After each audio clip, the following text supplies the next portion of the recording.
Hi everyone, welcome back to Google Developers Live. My name is Claudio, I'm an engineer in the Google Drive SDK Developer Relations team, and this is Eric, our tech lead for the documentation in the same team. Welcome Eric, this is the first time for you live. Thank you, Claudio. And today we want to talk about our documentation. We got a lot of feedback on our documentation, and Eric spent a lot of time working through that feedback, and he's going to share some of the results with you. Okay. I hate to start by correcting you, Claudio, but a lot of feedback is a slight exaggeration, and we always want more feedback. Okay. That's why the very first thing we're going to show you when we switch to this monitor is a new feature in our SDK documentation, which is this link here at the upper right, which you can use to send feedback directly to me. I'll share it with the team, of course, and we'll act on your feedback as quickly as we can and as thoroughly as we can. But this right here I'd like to show you is the link. You can type some things, hopefully something a little bit more intelligible than that. Yeah, and remember, he's the tech writer, so that was absolutely meaningful. And I think this is a great feature. You can actually highlight screenshots, verbiage, whatever you'd like to talk about, and submit that feedback. Okay. What about the other button there, the blackout? If you want to remove, let's see, if you want to remove some information that you would like to hide from the world, personal information about yourself, pictures of your children, your name, whatever, you can black it out like that. And that is what we'll see when you send the feedback, like so. Okay. We encourage you to use this link. Please use it. We want more feedback. That's really what I'm saying. That's great. So you said there is a link on that top right corner of the page. Is that available everywhere? That should be available on every page, starting from our landing page to the deepest details in our documentation, including some of the pages that we're going to talk about today, which is here. Okay. And that is not the only way for people to give us feedback, right? If they have questions, they also have other channels, including Sakara Flow, which is our main channel for developer questions. Sure. And if you'd like to ask questions about the documentation or give feedback on the documentation there or in this form, either way is terrific. Just make sure that you feel free to give us your feedback. Perfect. And so I said we got a lot of feedback. Well, let's say I got some feedback. And what kind of feedback have we got? Well, most of our feedback has centered around the getting started experience for our Drive SDK. And acting on it, we've made a few changes to this page that we're demonstrating right now. The main common thread in the feedback we received on this page is it was a little bit confusing what your options are for integrating with Drive. At the moment, we have basically two levels of integration. One level of integration is basic Drive API access, which enables you to make calls to the API and receive. So, for instance, whenever you want to write a script or an installed application that reads your file, writes files to Drive, even a web application is, of course, fine that wants to access your files on Google Drive, but you don't want your application to show up on the Drive UI. And if instead you want to, you can also get that, right? Yes. Without giving too much away, we may have more options in that general area soon.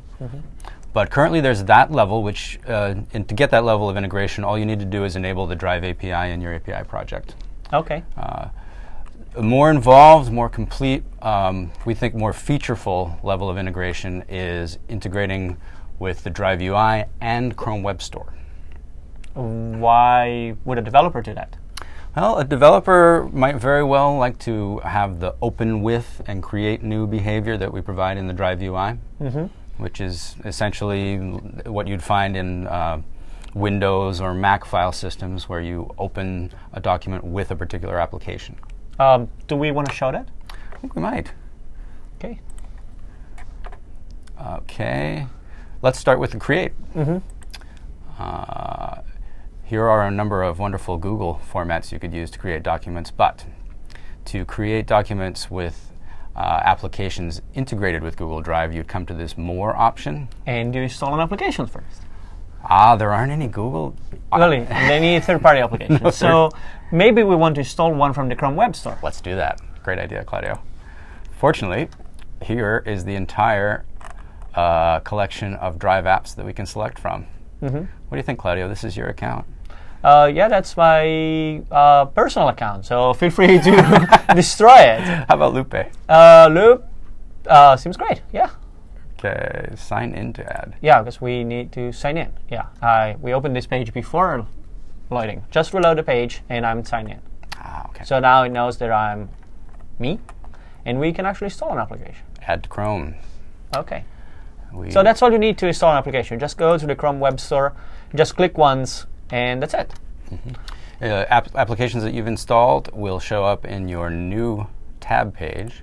So every time I open one of those, I'll have the option of going straight to Loop. Or, where we started go back here with this discussion. Yeah. And as soon as we go back here, so we refresh the page, and we see that we get a message saying that an application was installed, and in this case, it's Loop. And so now we can create a new Loop collage. I, of course, have to authorize it. Feel free to authorize the application on my behalf, since you're using my account. Let's see, it's not asking for anything too particular. No, we know this application. It's very good. We've allowed access. And then you can create a photo collage. And that's what Loop can do. We can. That's how it works. I think we can. We don't need to go that far. No, I think we can go back to the Drive UI. And what about the open width? Now we have. Do you have an image file in here? I might do, but even the first file, which is a PDF, can be something that I can open with something else. Can we open that with Loop? Yeah, it's probably not confidential. Not with Loop. We have a Google Drive viewer. All right, well, this is interesting. I think you can see pretty clearly how OpenWidth is going to work. We go to this contextual menu. We select from installed applications. For this particular type of file, our only option appears to be the Google Drive viewer. But here's something that I'm very happy to show you, is when we open this file in the Google Drive viewer. And I'm glad that you opened a file that is not confidential. It's not my private document. I'm glad you did that. Excellent. Down here, we can actually get a filtered list of Drive apps that are capable of opening that type of file. Can you go back to that? I didn't see it. Sure. Can we go back to it this way? Oh, it's another tab. Next up. We have to do this again. Yeah, so here you said on the bottom left corner, we have a new icon that says that you can discover apps that can open this kind of file. Right. So we added this new feature which checks what file you're looking at and says, well, you know, I can open this file with a Google Drive viewer and you're seeing it, but if you want, there are other applications in the Chrome Web Store that can also open the file, and maybe they have additional functionalities. Yep. And you clicked on it, and in the next step, then you see that there are 2 applications in the Chrome Web Store that can open that specific kind of file. Yep. And so if you want, you can just install one and go directly from there. Now, this is one of the reasons that you might want to integrate with Chrome Web Store and have the full UI integration. That's essentially an upsell on your application that lets people know that you can open these documents with your app. So let's make it clear, because this changed since version 1 of the Drive SDK. In version 1, you had to integrate your application with the Chrome Web Store for it to work. Now, with version 2 of the API, which we launched at Google I/O a month ago, the installation requirement is not a requirement anymore. So you can write your application that uses a Drive API, and it works. But if you want some marketing material, if you want your application to be promoted in the Chrome Web Store, you can do an extra step, integrate it with the Web Store, and get all these features so people can more easily discover your application. Exactly. Right. So in this sense, Chrome Web Store is a distribution and marketing tool, and a powerful one. Perfect. Yeah. Did we get any more feedback on this specific part of the page? Or well, we did get some feedback on the Drive SDK console and some confusion that exists between the IDs that you need to specify in order to have the full Chrome Web Store. Okay, maybe we can take a look at the APIs console and see how that works. All right, let's have a look. So this is still my account, and this is a project I have. Fortunately, it's related. And so in this APIs console, we basically define our project and generate the credentials that we're going to use to authorize our requests. So in the API access tab, we see that we generated some credentials. And my application is a web application. So what I'm using is a client ID for web application, which is that string there. And then you also need a client secret, which of course now it's public thanks to Eric. So I'm going to revoke it anytime soon, better revoke that so that no one else can use. We mentioned the client ID many times in our documentation. So whenever we talk about client ID in the docs, the client ID is that string there, which is usually some numeric string .apps.googleusercontent.com. Don't rely on that format. It is a string. That's all you need to know. And when we say client ID, we mean this entire string, including the text. Yes. So the client ID is the entire string, which looks like an URL, but it's not. It's just a string. It's part of your credentials. There's another ID we often mention in our docs, and that is the app ID. The app ID can be found in the Drive SDK tab of the APIs console. So in the API access, you generate credentials for any kind of applications. But when you want to when you want to build a Drive SDK application, you also get this extra tab, which allows you to specify more features of the same application, including your icons, including what file types your application can open, and so on. And the first thing you see on this page is the application ID or app ID, which is just a number, and it's right there below the title. Right. I think the source of some of the confusion may have been that the client ID generally includes this number at the beginning of the string, which is the client ID. But you shouldn't rely on that. So don't take the client ID, strip some parts, and generate the app ID on your own and things like that. Anytime you need to refer to the app ID, go to the APIs console, and anytime you need to refer to the client ID, go to the other tab in the APIs console. Exactly. Yep. And just to remind you, that other tab is the API access tab, where you'll find the client ID. Okay. And before we close this section, I just want to remind you that in order for you to have the Drive SDK tab in your project, you have to go to Services, the Services tab there, and enable the Drive API and the Drive SDK services. So we did that in advance, but you will not see the Drive SDK section until you enable that here from Service. So let's say you want to create an application, just to summarize. First, you go to Services, enable Drive API and Drive SDK. Then you go to API Access and generate your client ID in secret. And then you specify the additional parameters in the Drive SDK section. Right. What Claudio has just described is detailed in this page, and if you have any difficulty with it, please hit the feedback button and let us know. Okay.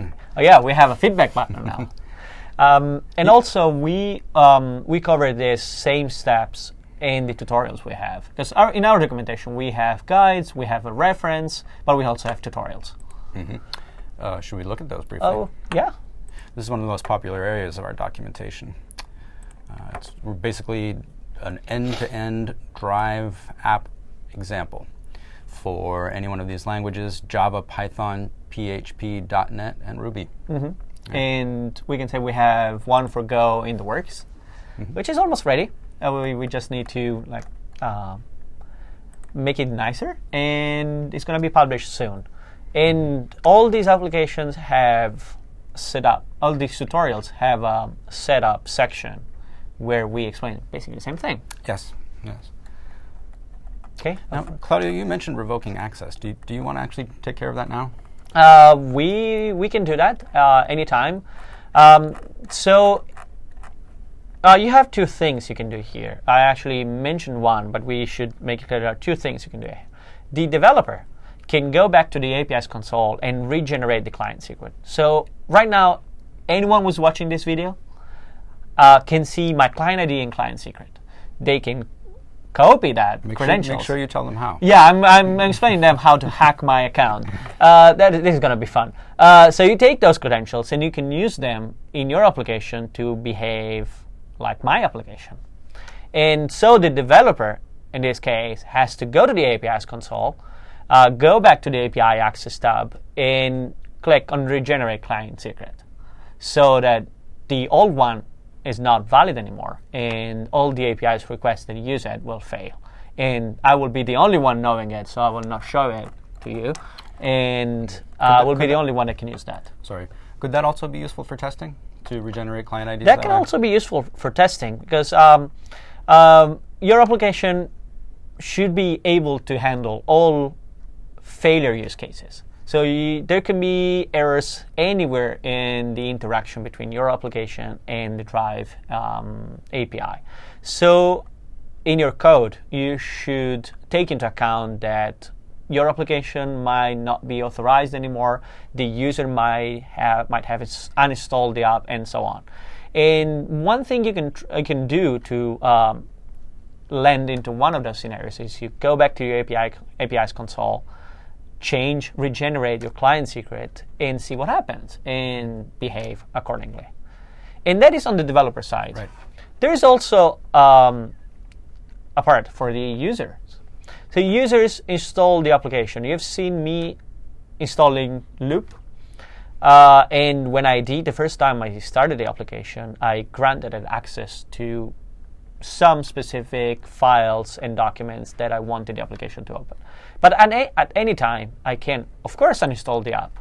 But I also can simply revoke access to the application and force the application to ask me for access again the next time I want to use it. So the application is still installed, but it is not allowed to do requests on my behalf.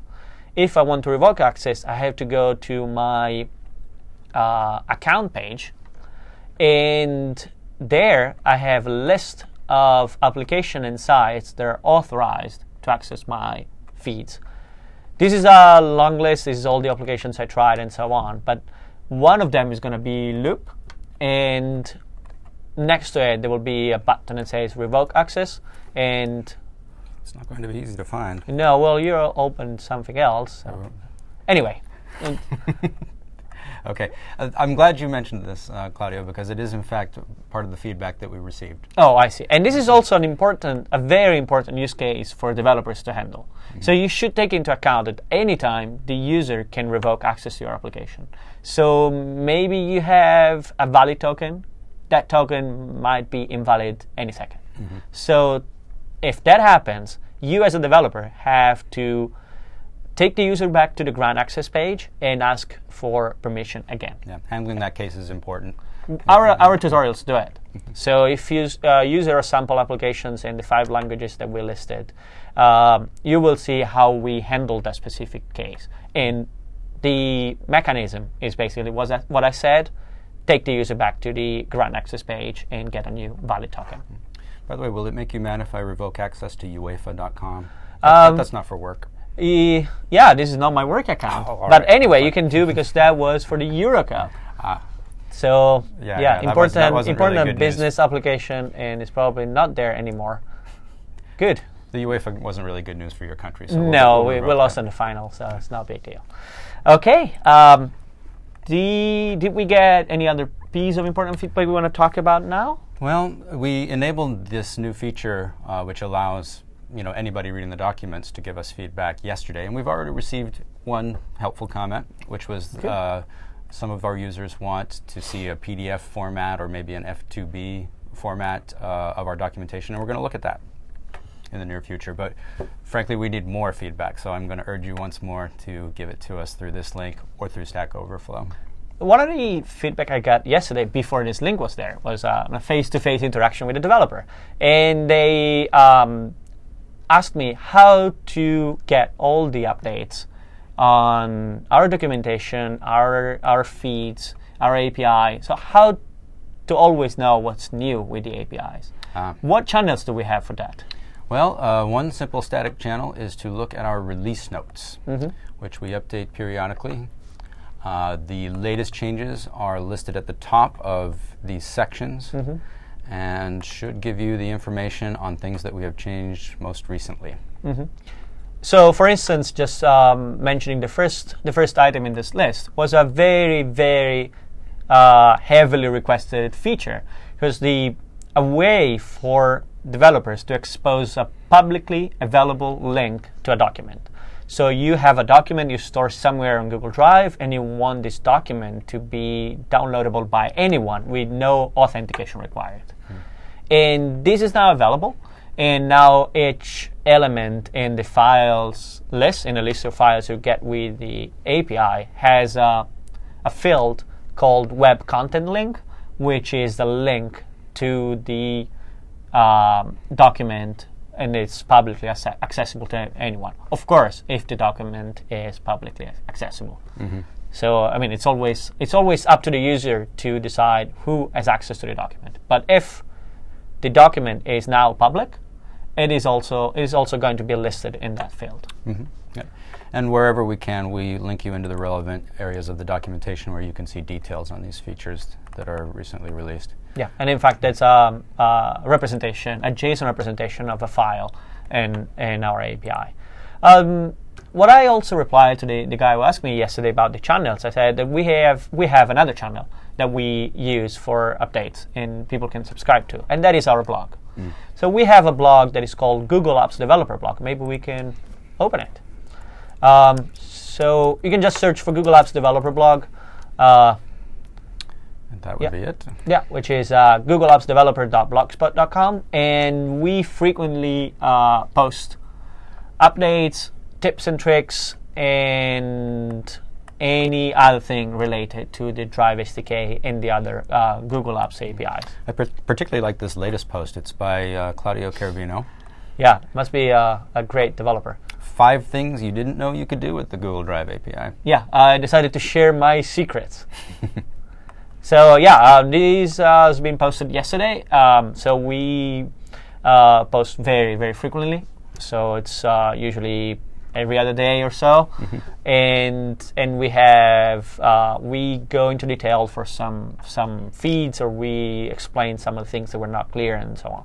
And of course, you can comment. You can add comments to the post if you think that something is not clear, you have questions. But if you have feedback, I would say that, as Eric said, you should use the feedback link in the doc. Yes. Let's not forget about that feedback link. Let's not forget about it. Yeah, what we want to say today is that if you have to remember one thing from this video, is that there is a feedback link in our doc that you can now use to give us more feedback, because we want more feedback. Yes, we do. Okay. And I think with that we can wrap up for today. Yep. Thank you very much for watching this, and see you next time. Thank you. See ya.